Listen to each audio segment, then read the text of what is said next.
He who commands that law should rule may thus be regarded as commanding that God and reason alone should rule. He who commands that a man should rule adds the character of the beast.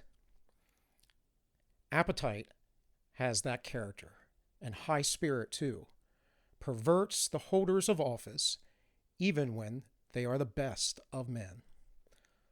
Law, as the pure voice of God and reason, may thus be defined as reason free from all passion.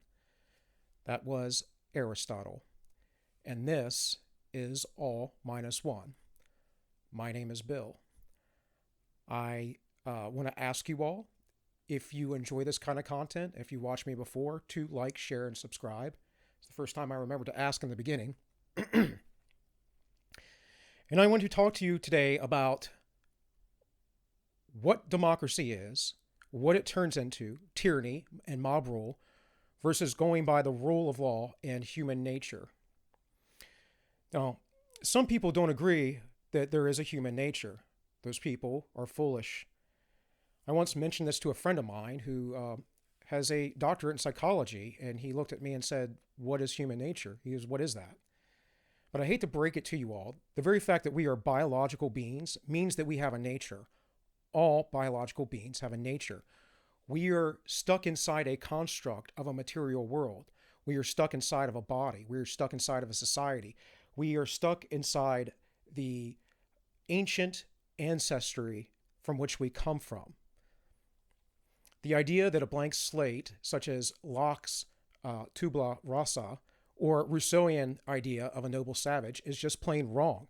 It has been proven wrong time and time again by modern science. And these things, these beliefs, are the reason for man to be able to reject things such as their higher divinity, such as religion, such as philosophy.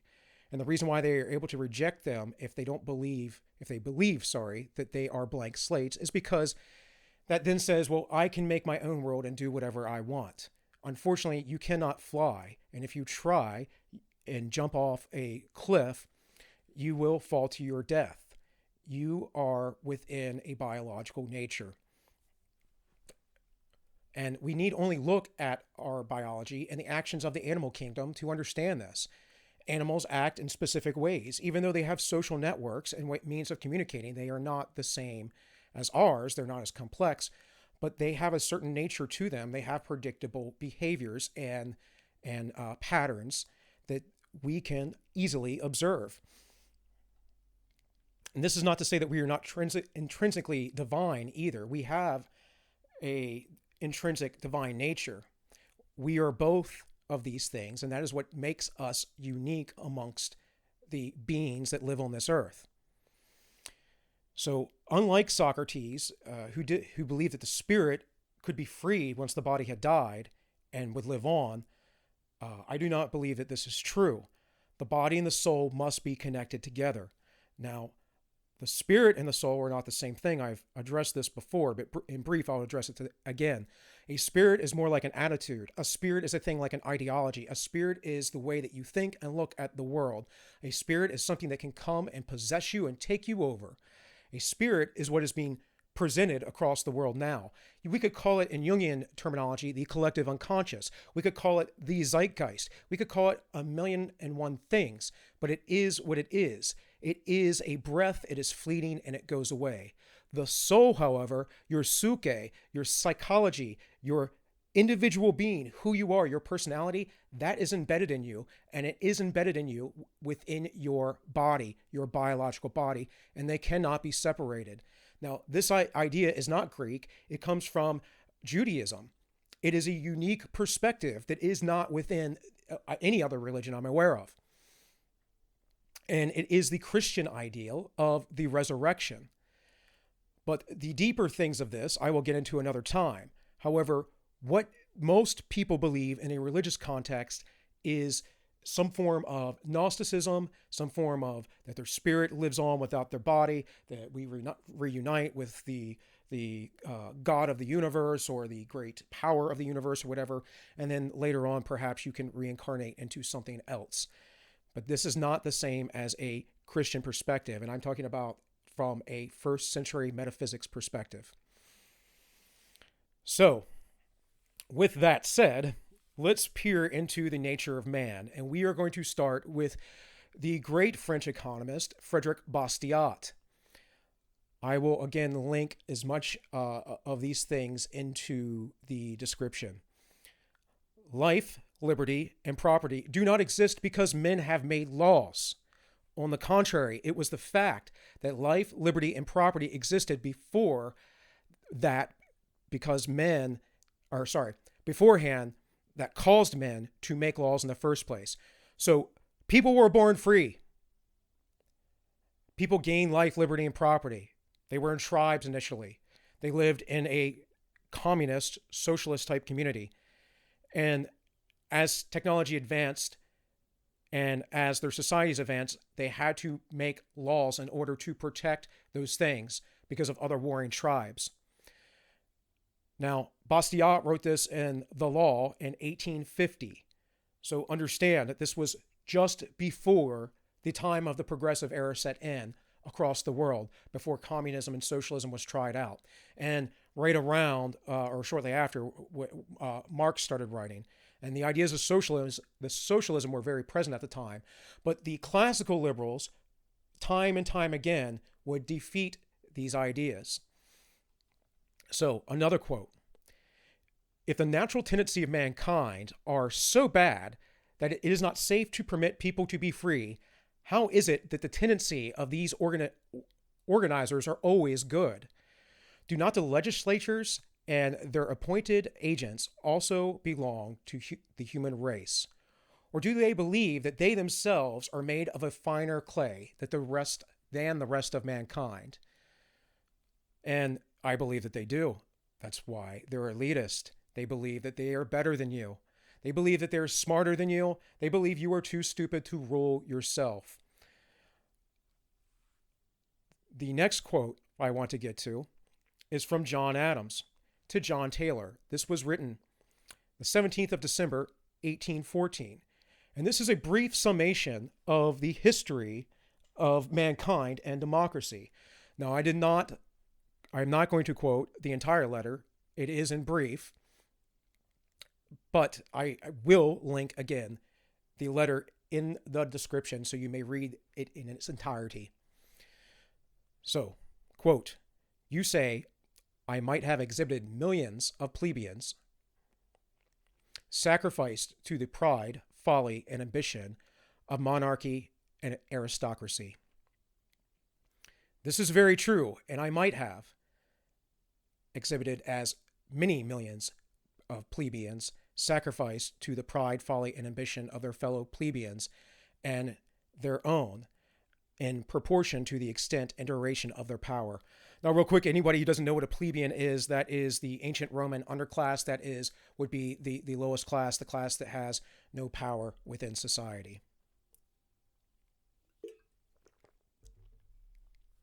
That would be what we would think generally as blue-collar people without any political influence or wealth. All right, continuing. Remember, democracy never lasts long. It soon wastes, exhausts, and murders itself. There never was a democracy yet that did not commit suicide. It is in vain to say that democracy is less vain, less proud, less selfish, less ambitious, or less avarice than aristocracy or monarchy. It is true, in fact, that nowhere appears in history. Those passions are the same in all men under all forms of simple government, and when unchecked, produce the same effect of fraud, violence, and cruelty. Again, I will always bring it back to the modern day. Many listening believe that those people were different back then. No, they weren't. They may have had different moral values to some degree. They may have been more cruel to each other and to outsiders to some degree. But they were people, and people have a nature. Continuing. When clear prospects are opened before vanity, pride, avarice, and ambition for their easy gratification, it is hard for the most considerate philosophers and the most conscientious moralists to resist the temptation. Individuals have conquered themselves, nations and large bodies of men never. Meaning, regardless of how high a standard your moral philosophy is, there are temptations. And we see this, there's a constant push towards vice, immorality, towards basically bending the knee to the masses, to the mob. There are very few people that have the willpower or the strength or the internal security to stand up regardless, to say no. Temptation comes to us all, but it is only the best of men who actually resist. Now, you all will have to forgive me with some pronunciations here because there are going to be some French names coming up, and I'm not the best with those. So, quote, when Solon's balance was destroyed by Aristides and the preponderance given to the multitude for which he was rewarded with the title of just when he ought to have been punished with the ostracism, the Athenians grew more and more warlike in proportion as the Commonwealth became more democratic. That's because they were fighting amongst each other. This is the importance of the rule of law. It's why we have a res publis, a republic. It does not allow for full democracy. It has checks and balances, or at least it used to, or it is supposed to. But again, men become tempted quickly to give up their own rights for security and also to give up their own rights and their own power so that they do not have to worry about it. Continuing, I need to enumerate to you the foolish wars into which the people forced their wisest men and blessed generals against their own judgments, by which the state was finally ruined, and Philip and Alexander became their masters. What can I say of the democracy of France? I dare not write what I think and what I know. Where Bitchute and Condort. Here we go, right? I know Danton Robespierre and Montesquieu equally less ambitious than Caesar, Alexander, or Napoleon. Where Dumas, Pinchgru, Menu, less generals, less conquerors, or in the end, less fortunate than he was. What was the ambition of this democracy? He's talking about the French Revolution. Nothing less than to propagate itself, its principles, its system through the world. To decapitate all the kings, destroy all the nobles and priests in Europe. So the French Revolution was, we could say, the first communist revolution, although it was not named that. It was the first socialist revolution for sure. Now, people will argue that it's not, but that's because they don't understand first principles, and understanding that a thing is a thing, even if it's slightly different. You know, there are dozens of different kinds of ducks, but we all know that they're ducks. Back to the text. And who were the instruments employed by the mountebanks behind the scenes to accomplish these sublime purposes?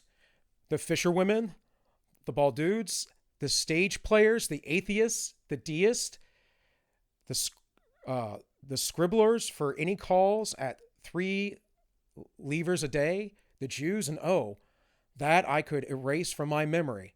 The learned divines profound students in the prophecies.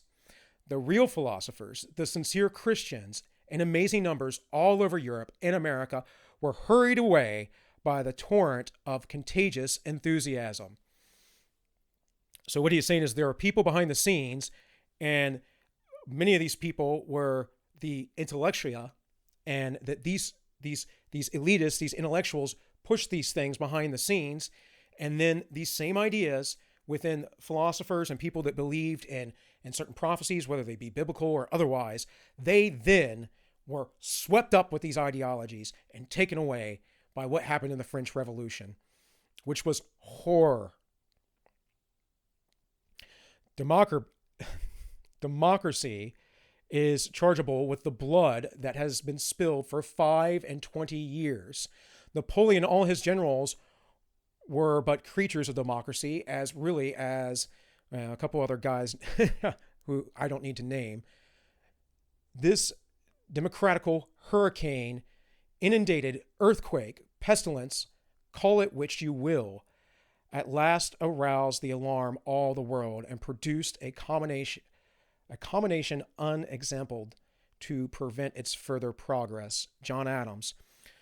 So he very specifically is saying that democracy becomes mob rule becomes tyranny, tyranny is people in the streets murdering one another. We are seeing this enact out today in the United States. Now, this is not every protest, obviously. This is not every single person who is standing up to say whatever.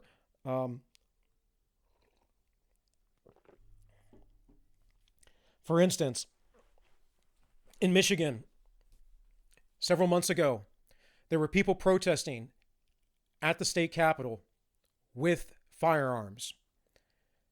Those are not terrorist people. They are exercising their rights within the law. Not only are they exercising their rights within the law, but they have those weapons for self-protection.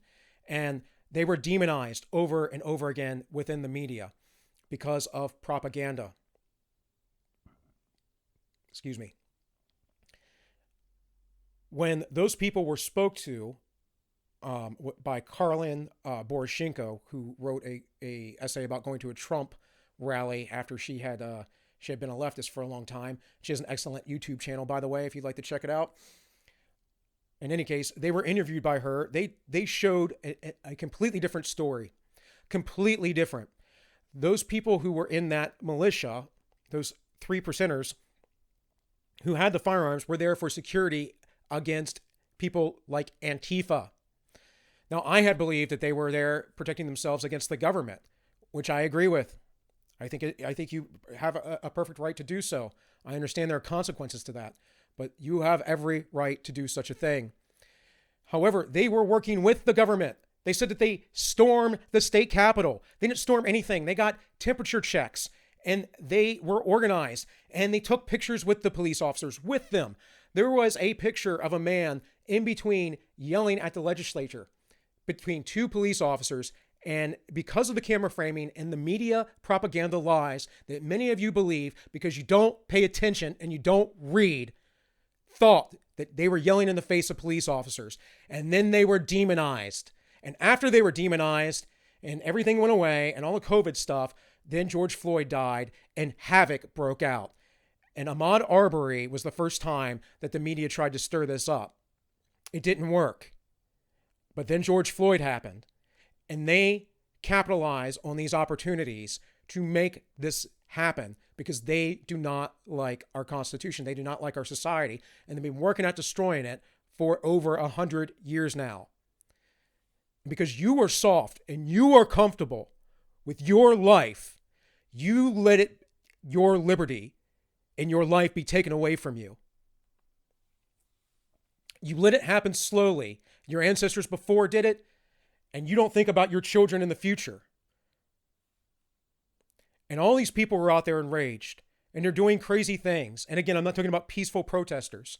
There was another group of peaceful protesters the other day in, I believe, Richmond, Virginia. Some of them were black men. I believe they were Black Guns Matter people. They may have been Black Lives Matter people. I don't really care. And they were with the 3%ers. And they met up and they took pictures. And it was a beautiful thing because it was peaceful. And it was peaceful. And they were showing that they still have the right to be armed, to stand up, to say, no, we won't put up with violence. And we're here to say we won't put up with violence, not by assaulting people verbally or physically, but by simply standing there in peace, having weapons present in case they need to defend themselves. Now, me personally, I generally take a stance of pacifism, but I absolutely believe that everyone has a right to defend themselves. On the other hand, we have an 8-year-old girl that was shot on the 4th of July at the Wendy's where, forgive me, I don't remember the other gentleman's name. The gentleman with the taser that fought at the Wendy's, the Wendy's that was burned down, was shot and dead. 17 people dead over the weekend, or at least shot, I believe, in Georgia. Insanity. Absolute insanity. With the Chaz out in Seattle. I think 7 people were killed over the course of several weeks before they finally tried to shut it down. This isn't about history. This isn't about oppression. This is about people being used, being stirred up to break down our society. All right, forgive me for the tangent. Let's get back to a quote from Bastiat. When plunder becomes a way of life for a group of men in a society, over the course of time, they create for themselves a legal system that authorizes it and a moral code that glorifies it. Socialism, like the ancient ideas from which it springs, confuses the distinction between government and society. As a result of this, every time we object to a thing being done by the government, the socialists conclude that we object to things being done at all. We disapprove of state education. Then the socialists say that we are opposed to any education. Geez, does this sound familiar? Who will build the roads? Right? That old meme. I'll tell you who'll build the roads. People will. They always have. They always did. One of the most successful, I believe it was the first transcontinental railroad system in the United States was privately built, while all the rest of them couldn't get it done through government funds. Government funds, by the way, which the Constitution never authorized. Continuing, we object to a strange religion, to a state religion. We object to a state religion. Then the socialist says that we want no religion at all. We object to a state-enforced equality. Then they say that we're against equality, and so on and so on. It is as if the socialists were to accuse us of not wanting persons to eat because we did not want the state to raise grain. Here's another one.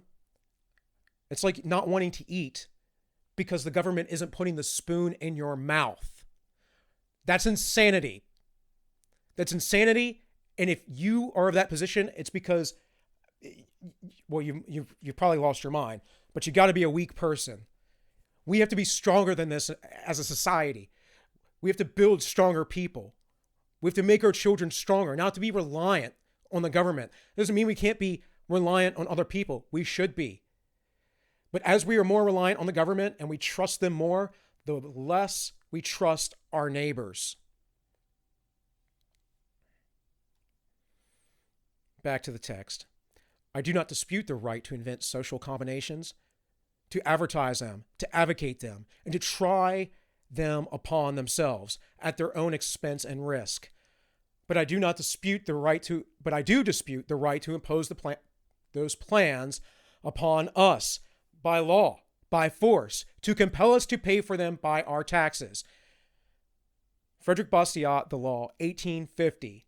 This, my friends, is what I'm talking about.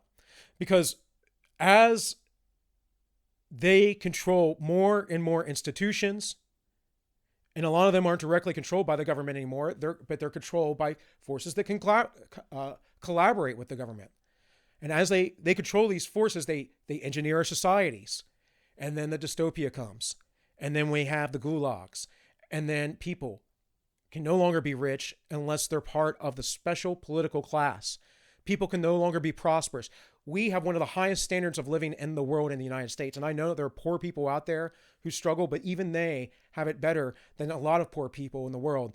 They aren't living in areas where they don't have running water.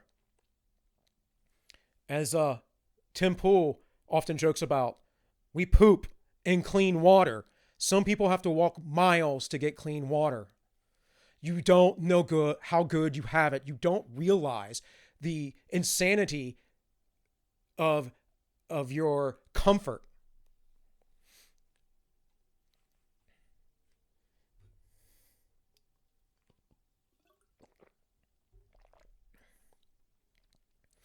I'm sorry, people. I'm a little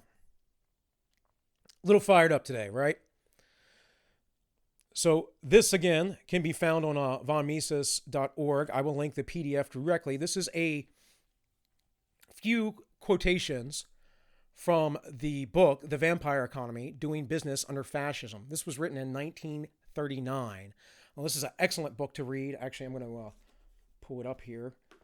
That should be in shot there. This is an excellent book to read if you want to understand fascism. People like to claim that fascism is capitalism. Fascism is not. Capitalism is a form of socialism. It combines a semi-free market with central control. In fact, it's very much what our government has become since the New Deal. Now we have, depending on the president and the time, lesser or greater restrictions. But what it really creates, at least in the United States, is corporatism, which, as Ron Paul once said, is a soft form of fascism. Now, this isn't the kind of fascism that the lefties are out there screaming about that has to do with race and hating the Jews and that kind of stuff. That's not what we're talking about here. We're talking about a political system that has an economic system behind it. And I will eventually read from Mussolini's doctrines of fascism to you all, because it's very important to know. Everyone who tells me, oh no, fascism, capitalism is basically a fool. You've never studied anything. You heard that from some professor, because communists like to point their fingers at fascists all the time so that they can basically hide all the evils of what they have done. And to a communist, it doesn't matter who they trample over or what they destroy. Fascist isn't much better. But when I talk about capitalism, I'm talking about free markets and freedom and free exchange and free ideas. That's always existed, people. It's always existed. It's not capitalism. That's some Marxian framework there. So, a quote from The Vampire Economy. Under fascism, it is not primarily the power of money which corrupts, but rather the corruption springs from the power of the state.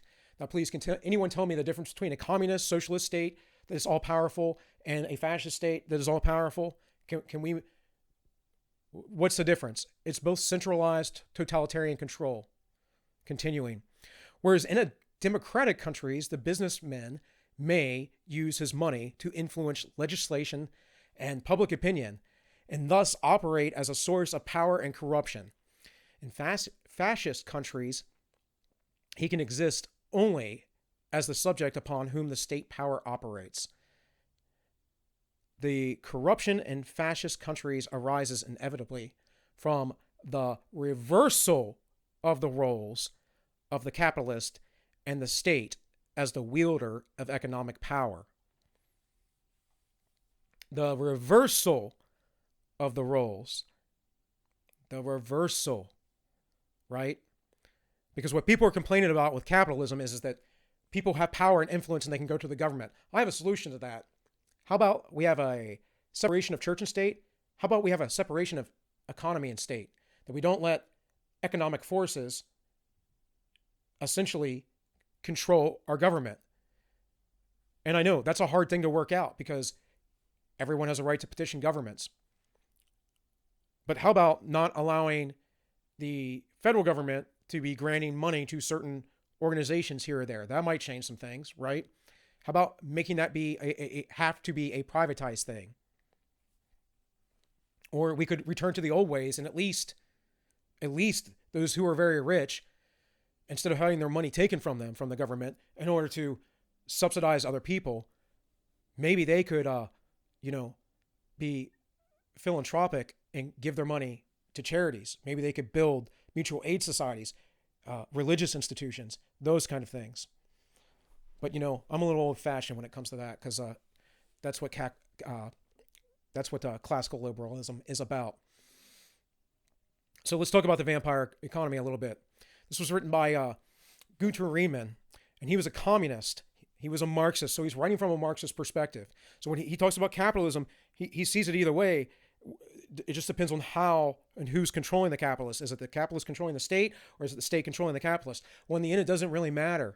It doesn't matter because it is forces working together in order to create a society that can control you, and it is corruption.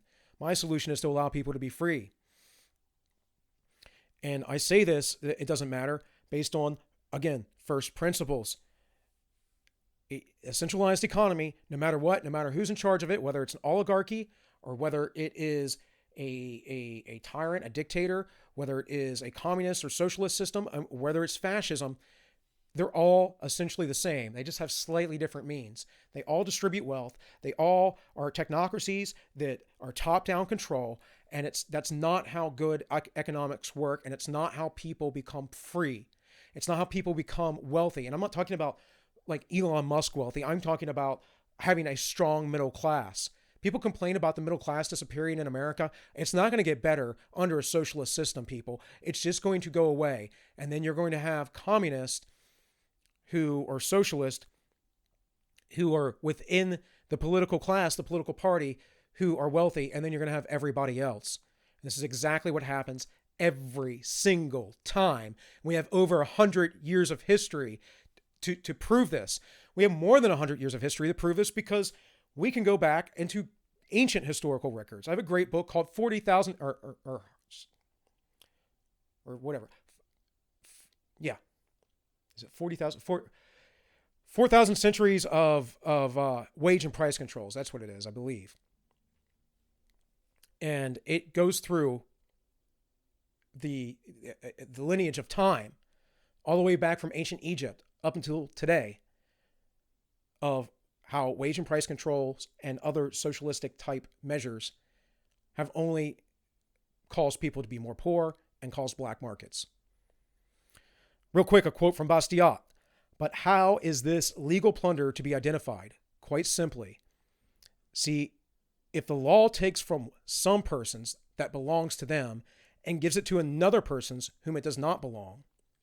See, if the law benefits one citizen at the expense of another by doing what the citizen himself cannot do without committing a crime. Meaning, for some reason, I can't go over to my neighbor with a gun and take whatever I want in his house.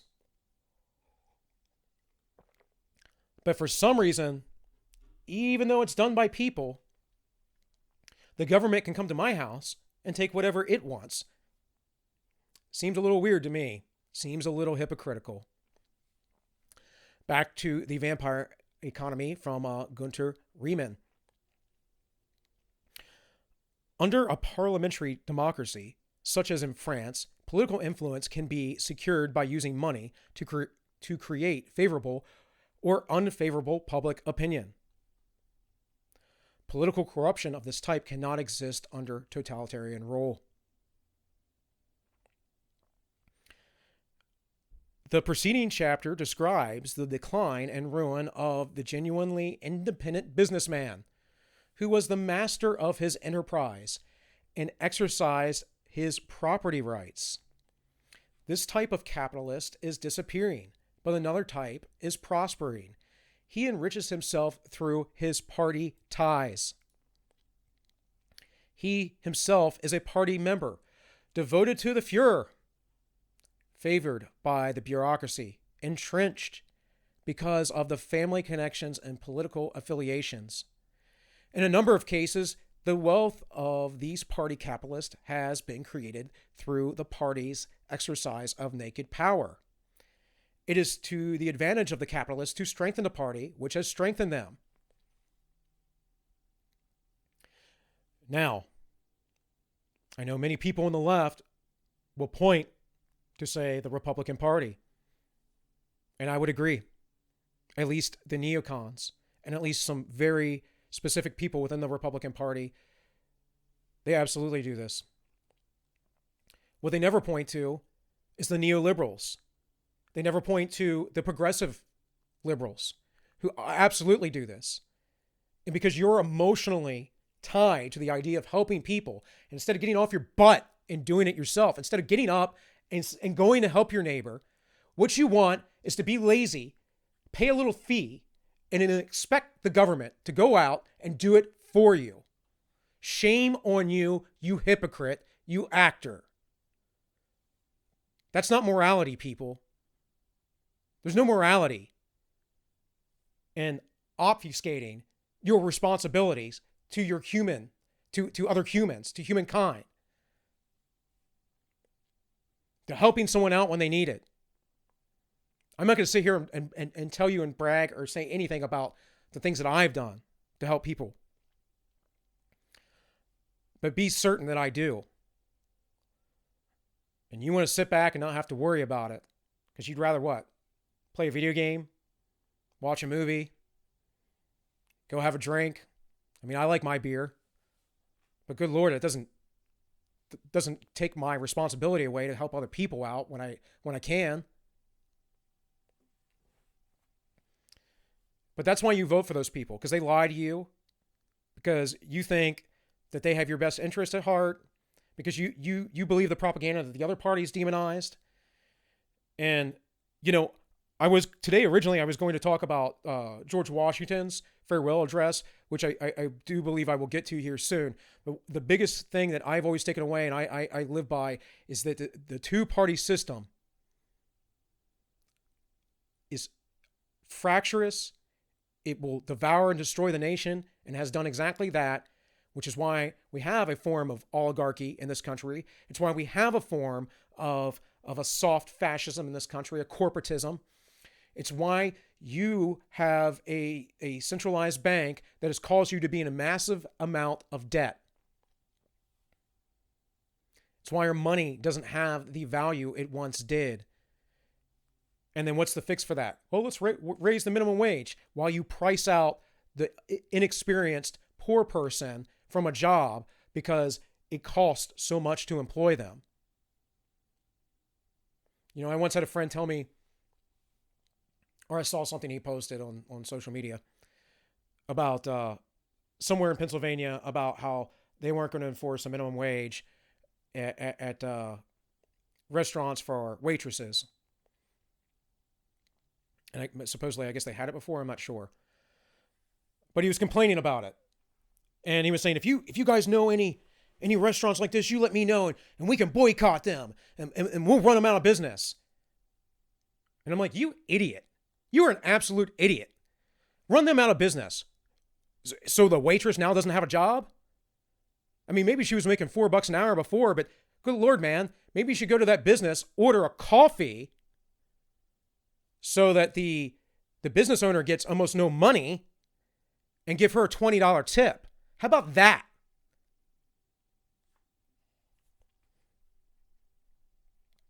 People, you don't think. You don't think. You only feel. And you only feel in a way that it either makes you be a good person in the outside world because it's all your persona and you've never worked on yourself. You've never done any deeper spiritual work. You've never worked on your soul. You've never looked into the heart of your own darkness. Or you never set out and just reason things through. You just emote. You just emote and you just follow the mob. And it's weak and it's pathetic. And I'm tired of it. I'm tired of it because it is literally killing and hurting people. And I don't like that. I don't like that. You know, I talked about the little 8-year-old girl in Georgia. Somewhere else I'd seen, I heard. I've been paying attention to a little bit less news this week because sometimes I need to take a break. But there was a little girl, I believe she was 6 years old, walking along in the street, and someone walked up, she's holding her father's hand and shot him in the side of the head. Yeah, let's defund the police.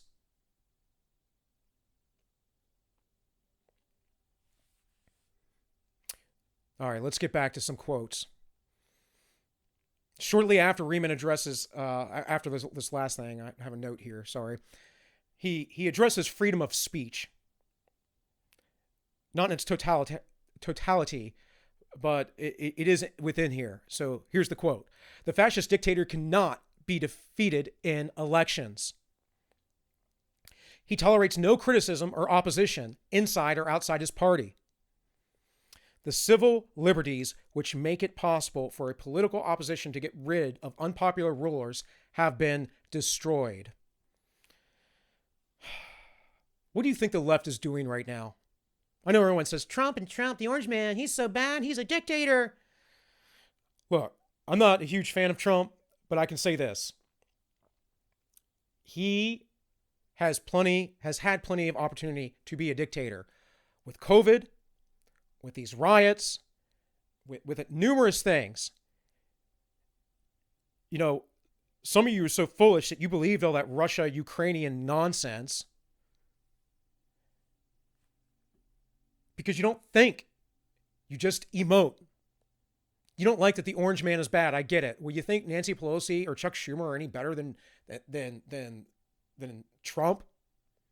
Trump's basically Bill Clinton. He's basically Bill Clinton with Theodore Roosevelt's attitude. He's probably not as tough as Roosevelt, but he is a moderate Democrat. He is a moderate, what they used to call blue dog Democrat. He, I believe, wants to be out of this global expansion, this one world government nonsense. The stuff I've taught you in my other videos about, you could say it's conspiracy theory, but it's pretty funny how this conspiracy theory is openly talked about and written about all over the place by the people that are instituting it. Pretty funny how it's just a crazy theory. Pretty funny how the world flips out when someone who's an anti-globalist steps in, and we just pulled out of the WHO and people are demonizing for that. Why do we need to be in the WHO? We can't have national sovereignty. We can't decide for ourselves. We don't have medical experts ourselves. Why does that need to be globally dictated? Have you asked yourself these questions?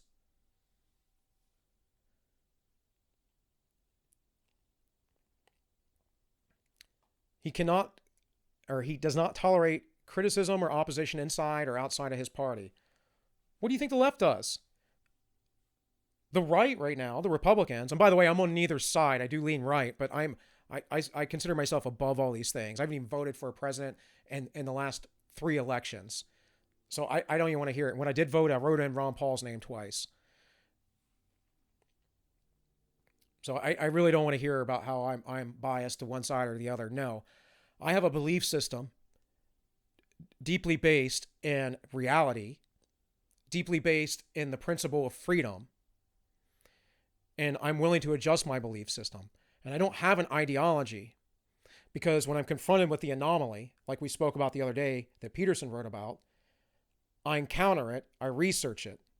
I don't get the backfire effect, which, if you're not aware, is a psychological effect that basically when you see information that contradicts your narrative, you double down on your own narrative. That's not thinking, people. That's not thinking. The right tolerates criticism. They excise people that they think are racists, like overtly racist. It happens. They are very divided. It's one of the reasons why they really can't get things done.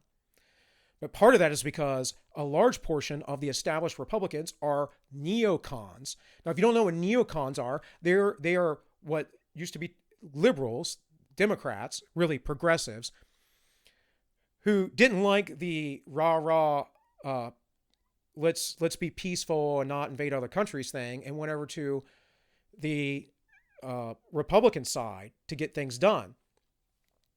The crazy thing about that is that every war of the 20th century until George W. Bush was elected, and that was really the 21st century, but every war started with a Democrat. Woodrow Wilson, World War I. World War II, FDR. Can't remember his name off the top of my head, but Korean War, which was the first unconstitutional war that we waged because we did it for the UN, and we actually elected Eisenhower in part to keep us out of wars like that. And then what Eisenhower said when he left office, beware of this military industrial complex taking over.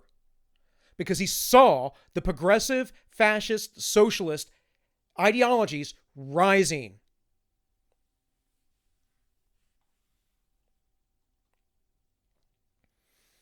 So those Republicans, those neocons, they're the globalists. They're the ones keeping things from happening.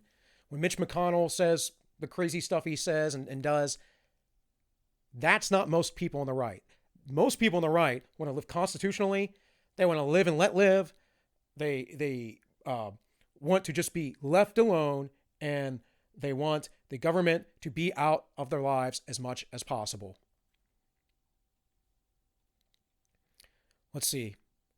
Let's do one more quote from The Vampire Economy here. Such a system also changes the psychology of businessmen. Their experiences teach them that the old right of property no longer exists. They find themselves compelled to respect the national interest or the welfare of the community. And when he says compelled, he means by the government.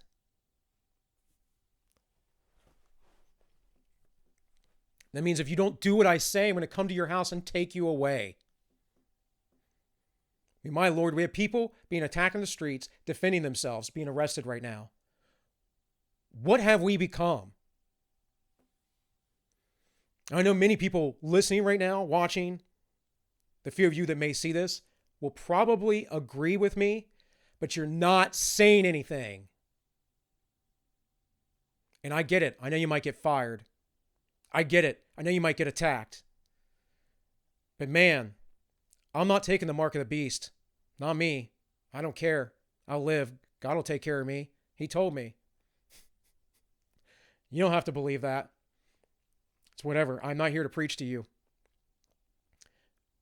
But I can tell you this. You're not going to have anything if you stay silent. If you let this happen. You know, a little bit later, I think I'm going to read some of the preface of The Vampire Economy, because he gets into briefly how the system took over. And it wasn't just because everyone thought, Hitler was amazing. It wasn't that. It's that a system of laws came into place that took the liberty of men, and after a while they can no longer continue. They can no longer do anything without utter corruption. It talks about the bribery that happens, that takes place. It talks about all kinds of things in that book. It's an amazing book. It's a great read.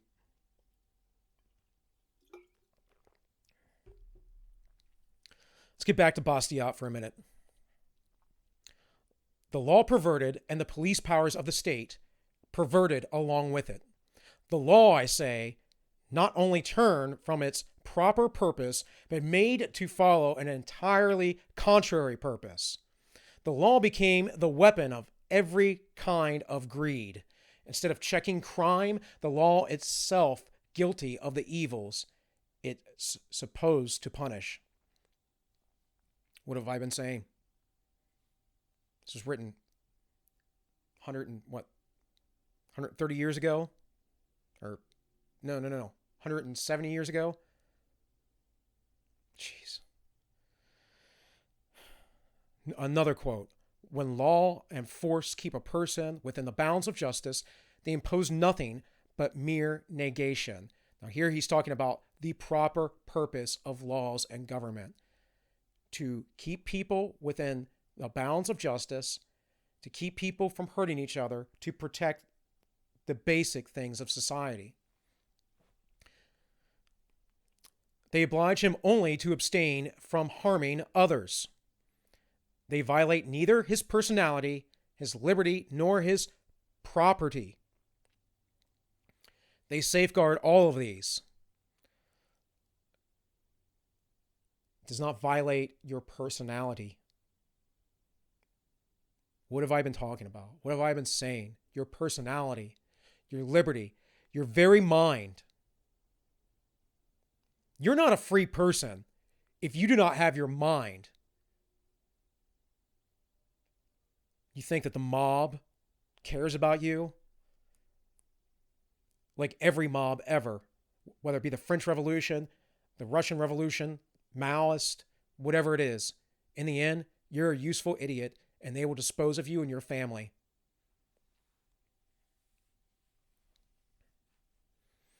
I use the word mob because I'm talking about large crowds, but think of what we call the mafia.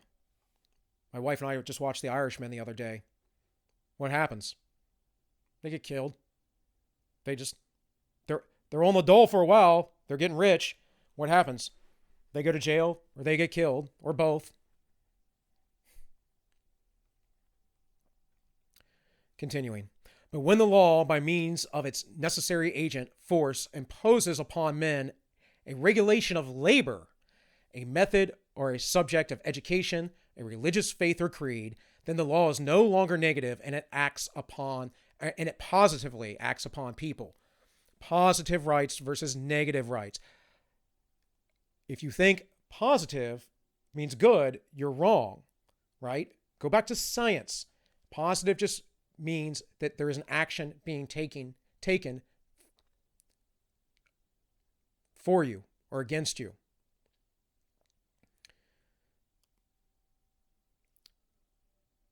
Positive rights are not a good thing. I'm telling you right now, they're not a good thing. We might get into that very specifically in another video. Another quote. Since no individual acting separately can lawfully use force to destroy the rights of others, does it not logically follow that the same principle also applies to the common force that is not more than the organized combination of the individual forces? So essentially what he's saying is, if it's not okay for me to come over to your house and shoot you in the face, then why isn't the government, why is the government allowed to do that? And so I sympathize with things with like the Black Lives Matter movement and people who are concerned with police brutality. Excuse me. I always have. I used to work in law enforcement. I was in corrections, but regardless, same people, same thing. It's not an easy job. And you don't know how hard it is. But at what point do we draw the line between keeping people safe and extending the government that much force? Because that's all the government really is in the end, is it's a way for us to defer force.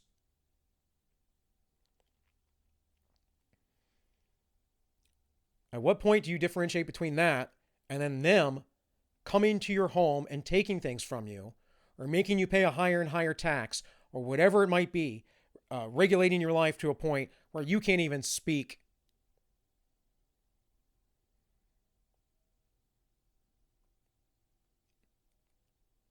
These are hard things. These are hard. You really got to dig down deep and think about them. But there's a level of power that we can let the government have for the mutual benefit of everyone. And then anything over that level, it's not good. It is not good. All right, this is actually the last paragraph of the law. You can see the law is a very small book. It's a very easy read, and it is a book that you can pick up, and almost any quote in it or any page you pick up is just amazing. Bastiat is an amazing author. He was a great economist of his day. He is a large foundation of a lot of my political beliefs. There are others who echo his sentiments, but I think he has a very concise perspective on these things. All right. God has implemented in mankind also all that is necessary to enable it to accomplish its destiny. There is a provincial social psychology as well as a provincial human psychology. Jung would call this the collective unconscious. It is the zeitgeist. It is the thing in the air, right? The social organs are constituted so as to enable them to develop harmoniously in the grand air of liberty. Away then with quacks and organizers. Away with their rings and their chains and their hooks and their pincers. Away with their artificial methods. Away with their social laboratories, their governmental whims, their centralization, their tariffs, their universities, their state religions, their inflationary or monopolizing banks, their limitations and their restrictions, their moralizations, and their equalization by taxation. And now, after having vainly inflicted upon the social body so many systems, let them end where they ought to have begun. Reject all systems and try liberty. Liberty, which is the act of faith in God and his works. Frederic Bastiat, The Law, 1850. Now, do we need government? Yeah, I'm not a utopian kind of person. I'm not such an idealist. I'm very practical, actually. So, do we need government? Yeah, we need people to essentially arbitrate disputes, and probably a protective force, and like a military. That's pretty much what the Constitution is. Not much more than that. That's pretty much what the state constitutions originally were. But man, have we fallen from grace. You know, I always say that the Bible is a book of liberty, and it's because I understand the Bible in its totality. That God tried to liberate man from his sin, from his evil, continually. He liberated them from slavery. When the Israelites finally settled in their promised land, they had no king. They had judges. The judges would actually go around on a circuit. It's actually where we get the idea of our circuit court.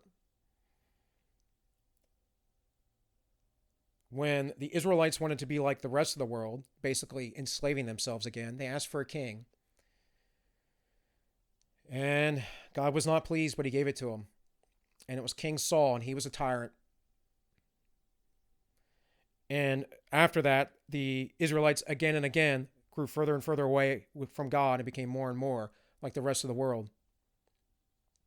Now, again, you don't have to believe in these things, but at least understand the wisdom. Understand what wisdom is there. The Israelites were captured so many times that they were split, and only one tribe really survived, and that was the tribe of Judah, what we now call the Jews. And they had lost their language and all of their religious beliefs. They had to rebuild. They had to rediscover. It's like returning to the Dark Ages. I don't think that most of you out there want to return to something known as the Dark Ages. But hey, let's go the way of Eastern Europe. Let's go the way of South America. Let's go those directions, because I'm going to do stuff on that. And in the end, you can have whatever moralist, utopian, kumbaya society enforced at the point of a gun in your minds that you want. But I'm not going to be a part of that. And I'm not going to do anything to allow that to happen. And most of you need to start waking up and speaking up, because it will happen to you and your children and your families, and it is going to be horrible. I'm going to read real quick 2 Thessalonians chapter 3. It's an excerpt starting in verse 6. Excuse me. Losing my voice here because I'm a little heated. In the name of the Lord Jesus Christ, we command you, brothers and sisters, to keep away from every believer who is idle and disruptive and does not live according to the teachings you received from us. This is Paul, the apostle, speaking. For you yourselves know how you ought to follow our example. We were not idle when we were with you, nor did we eat anyone's food without paying for it. On the contrary, we worked night and day, laboring and toiling, so that we would not be a burden to any of you. Imagine if everyone lived like this. Paul was teaching them, instructing them, organizing the church. He had every right to ask for a meal. But instead of doing that, he did his own physical work alongside of that to earn money. We did this not because we do not have the right to such help, but in order to offer ourselves as a model for you to imitate.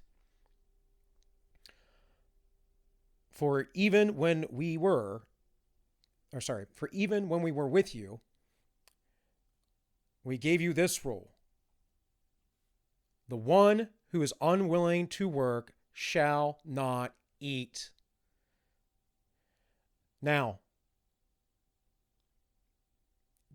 this is not talking about people who have no funds because they are, let's say, the sick or the ill or the crippled, the mentally handicapped. In that time, in the first century, women often did not have property. Some did, depending on what class they were in.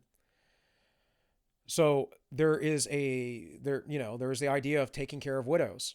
It's also looking after them because they don't have a husband around to earn, but also help with the children.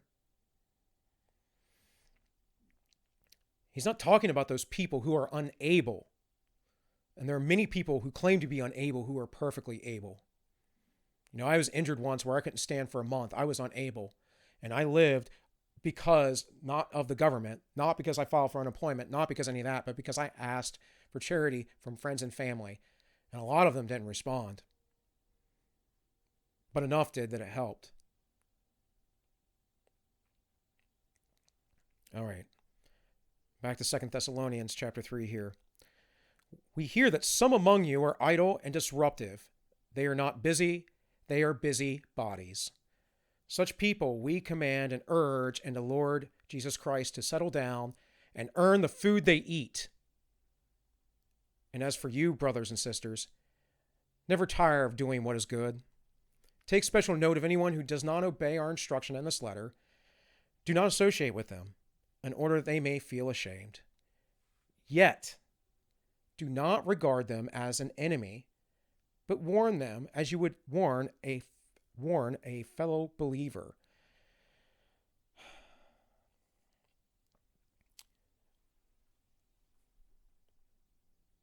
You are not my enemy. You are my friend. If you are listening and you made it this far, you are certainly my friend, whether you agree or disagree with me. Now, I'm doing this pretty openly, because I don't care of the consequences, and you shouldn't either. It shouldn't be a consequence for me to speak truth, to tell you history, political philosophy, economic philosophy. Free speech is an important thing, and without it, our society will devolve into a horrible, horrible nightmare. All right, I've run my mouth long enough. If you've stuck around this long, please like, share, subscribe. This has been AllMinucOne, and I am Bill. I hope you all are well and safe. God bless. I love you.